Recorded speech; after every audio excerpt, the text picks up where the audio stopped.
అండి పిల్లల భవిష్యత్తు కోసం బాగుంటుందిలే అని ఒక ఆమె దుబాయ్ వెళ్ళి ఒక సేట్లు కాడ పని కుదుర్చుకోవడం జరిగింది కన్సల్టింగ్ ద్వారా. అక్కడికి వెళ్ళిన తర్వాత ఆమెకి ఆరోగ్యం బాగలేకపోవడం జరిగింది. ఆ సేటు వాళ్ళు ఆమెను పనుల నుంచి తీసేయడం జరిగింది. రిటర్న్ వద్దామంటే కన్సల్టింగ్ వాళ్ళు ఒప్పుకోలేదు. నీకు అగ్రిమెంట్ రాసావు, నువ్వు వెళ్ళాలంటే ఇప్పుడు 2 లక్షల రూపాయలు కట్టి నువ్వు వెళ్ళాలి అని అన్నారు. కానీ ఆమె ఆ కట్టడానికి రూపాయి కూడా లేపాలి అబ్బాయిలకి 2 నెలలు అక్కడే కన్సల్టింగ్ వాళ్ళ దగ్గరే ఉండి భర్తకి ఇంటిమేషన్ ఇవ్వడం జరిగింది. భర్త తన ఇల్లు తాకట్టు పెట్టి ఆ డబ్బులు పంపించడం జరిగింది.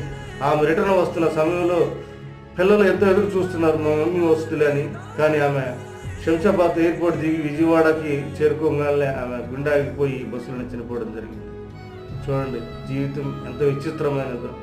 దయచేసి కన్సల్టింగ్ వాళ్ళని వెళ్ళిన వాళ్ళని నమ్మి మోసపోకండి ప్లీజ్. Thank you.